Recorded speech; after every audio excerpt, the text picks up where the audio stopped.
From Bearcat Stadium with all the inside analysis of Aledo High School football, this is the Community News Pregame Show.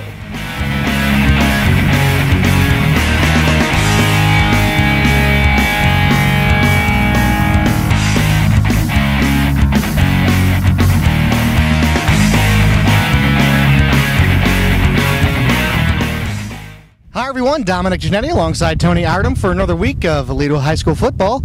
And it's pretty much going to be the week of adrenaline because, well, it's been an off week and the offense wants to get back to work, and it's homecoming, and nobody wants to lose the homecoming game. Well, of course not. And, of course, Dominic, the Bearcats will take to the field for the first time this year as the number one team in the state. Two weeks ago, of course, defeating Lake Travis, then the number one down at Lake Travis. So the Bearcats come with that number one ranking, but it's a contrast of two programs, Dominic. You got Keller-Timber Creek, which is a first-year varsity program. Not only do they not have any seniors on their roster, they don't have any seniors in their school, but they played a JV schedule last year. And in fact, Coach Buchanan pointed out that their sophomore team beat their JV team, beat the Bearcats sophomore team last year. So Coach Buck's trying to sell this to the guys as kind of a revenge game. But the contrast is this. You got the number one team in the state versus a first-year varsity program. I don't see how two teams could be further away than the Aledo Bearcats and the Keller-Timber Creek Falcons. Yeah, well, at the same time, both teams are 3-0.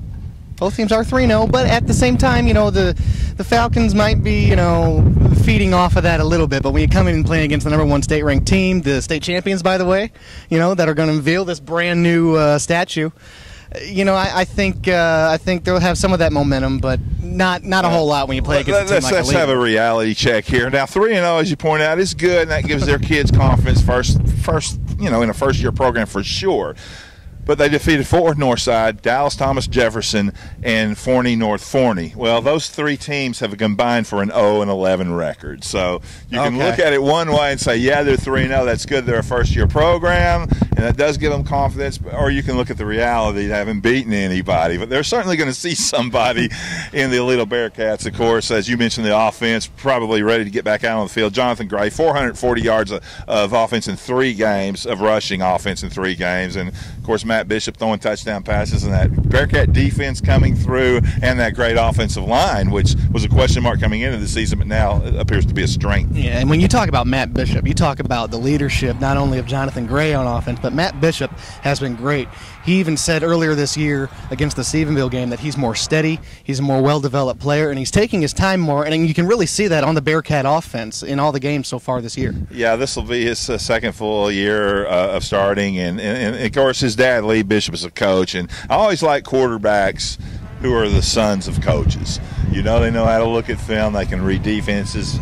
Matt certainly can do that. And they're calm. They've been in big games before, just kind of running around the sidelines with their dads all those years. And Matt's a cool customer, and you're right. His skills have increased since last year. Yeah, and he's actually doing more of a running game himself, too. If he doesn't see an open receiver or a good chance to go with and throwing the ball, he's going to run it himself. Well, and another thing is that there are planned zone read runs, as they call it, for Bishop as well. A lot of people key on Jonathan, and Matt takes the ball, and the whole defense is at Jonathan. Where's Matt Bishop? Oh, he's running down the sidelines with the football. But I think another thing is the defense of the Bearcats. Anytime you hold a team like Lake Travis to 10 points, no points in the second half, this defense has so much confidence right now. I'm afraid it's going to be a long night for the Timber Creek Falcons. Yeah. Now, you've been covering this team for a long time. It's the start of district play.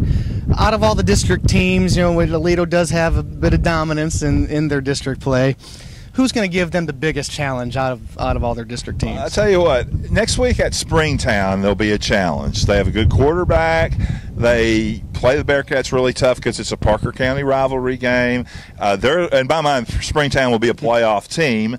And I'm not saying that the Porcupines will beat the Bearcats. I wouldn't say that at all. But I will say that it's going to be more difficult for the Bearcats to play Springtown than it has been in past years, even though I still predict a Bearcat victory. And Boswell's another team that's going to be a playoff team. They have a lot of talent. And then, of course, Birdville. You can't dismiss Birdville at all because of their offense. They always score a lot of points. Their problem is stopping other people, and their problem in the past 2 years has been stopping the Bearcats. But everybody's got something that they bring to the table. Hazel's much improved. Brewer has a good offense.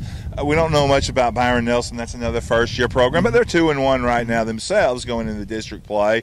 And I just hope I didn't leave anybody out. I don't think I did. But the district on the whole will be more improved than last year, I think. Yeah. Well, score predictions for this game. It's, we're playing a young team. We're playing a new team. Do you think it's going to be a high-scoring game? It's going to be a high-scoring game on the orange side.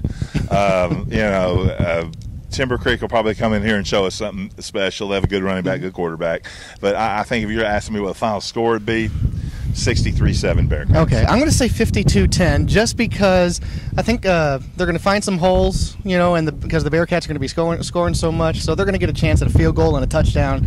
Other than that, I think we both agree it's going to be a win. It's going to be a win, yeah, I think we can say. But, before we go, we were talking earlier this week. Let's talk NFL. How do you think your Dallas Cowboys are going to do this week? The Cowboys are in a big, big hole right now at 0-2. And if they go down to Houston, and I feel Houston's better than the Cowboys right now, if they go down there and go 0-3, tough hole to crawl out of. But as Cowboy fans know, last year they weren't supposed to win at New Orleans after dropping 2 big games, and they went in New Orleans and beat them. And I'm thinking that probably Tony Romo will pull a rabbit out of his hat and the Cowboys will prevail, even though I think right now Houston's the better team. Okay, well, for my St. Louis Rams, I'm just going to say 0-3.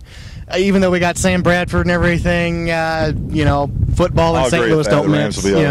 I'll say 0-3, even though I have faith in my hometown team. And one more prediction. Okay. And of course, we'll be here. We won't see it, but the TCU Horned Frogs will blow out SMU in the Iron Skillet rivalry. Okay. Well, I went to a Division II school, so I don't really have much to say about Division I. However, my Division II school was the Bearcats as well, so obviously they're going to win. They're going to win. Yeah, they're going to win. They are the Division II national champions. So we got a lot of connections here. I guess that's why I got the job here in Aledo. That's right, because you're a Bearcat. That's right.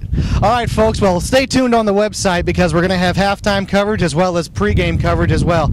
So stay with us, and we'll see you next time. The best video coverage in East Parker County. It's the Community